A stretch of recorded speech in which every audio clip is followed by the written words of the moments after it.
Hello everyone, आज हम जानेंगे concept of demand. Concept of demand में सबसे पहले हम जानेंगे क्या डिमांड और डिज़ायर दोनों ही सेम है, और दोनों सेम नहीं है तो इनमें क्या डिफरेंस है। पहले जानते हैं डिज़ायर क्या है।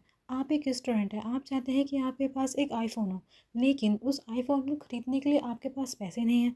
तो ये क्या है, आपकी एक विशफुल थिंकिंग है। तो ये क्या है, ये एक डिज़ायर है। और ये डिज़ायर डिमांड में कब कन्वर्ट होगी? ये डिज़ायर डिमांड में तब कन्वर्ट होगी जब आपके पास उस आईफोन को ख़रीदने के लिए पैसे भी हों, और साथ ही साथ आप मनी को खर्च भी करना चाहते हैं उस आईफोन को ख़रीदने के लिए। तभी आपकी डिज़ायर डिमांड में कन्वर्ट होगी। Demand for a commodity is the desire to buy a commodity backed with sufficient purchasing power and the willing to spend. Desire कब डिमांड बनेगी? जब सफिशिएंट परचेसिंग पावर होगी और साथ ही साथ willingness to spend. Demand and quantity demanded. Demand and quantity demanded में क्या डिफरेंस है? Demand refers to different possible quantities of a commodity that a consumer is ready to buy at different possible price of that commodity. Demand वो है जब customer अलग अलग price में अलग अलग कमोडिटी को परचेज करना चाहता है। Quantity demanded refers to a specific quantity to be purchased against a specific price of the commodity।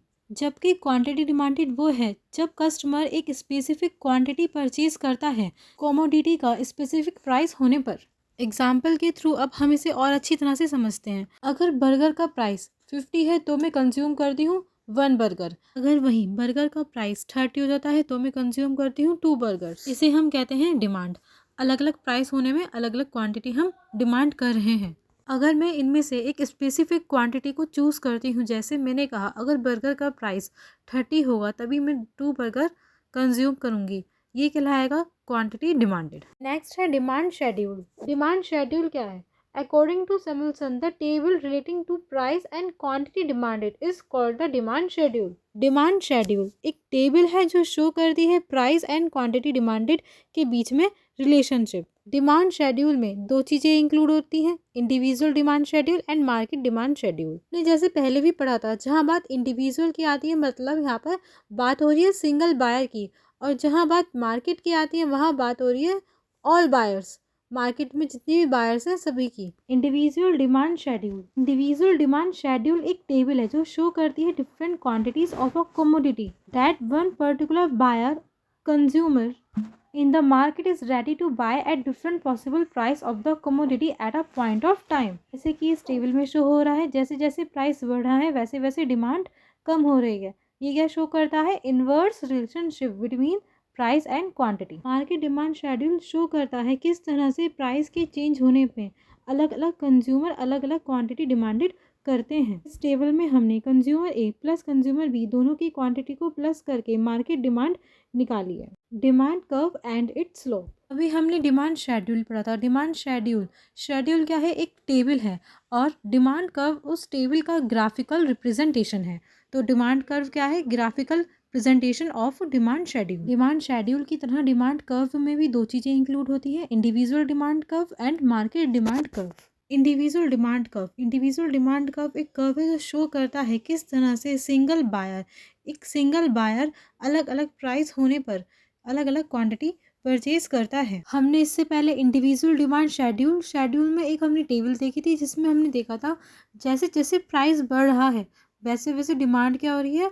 कम हो रही है। हमने इसी टेबल से एक कर्व बनाई है जिसमें हमने क्वांटिटी डिमांडेड ली है एक्स एक्सिस पर और प्राइस लिया है वाई एक्सिस पर। डी हमारी डिमांड कर्व या फिर डिमांड लाइन है। डिमांड कर्व जो है वो डाउनवर्ड जा रही है। डाउनवर्ड जाती हुई डिमांड कर्व शो करती है इनवर्स रिलेशनशिप या फिर negative relationship between demand and price. Verse या फिर निगेटिव रिलेशनशिप का मतलब होता है अगर प्राइस बढ़ता है तो डिमांड क्या होगी?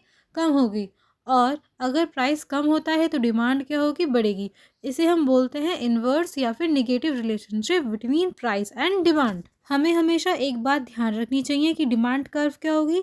डाउनवर्ड जाएगी। डाउनवर्ड कैसे जाएगी? Left to right. Second, market demand curve. Market demand curve is the horizontal summation of the individual demand curve. Market demand curve एक हॉरिजॉन्टल समेशन है किसका? अलग अलग individual demand curves. Market demand curve show करता है price के change होने पर सभी बायर्स किस तरह से अलग अलग क्वांटिटी को परचेज करते हैं।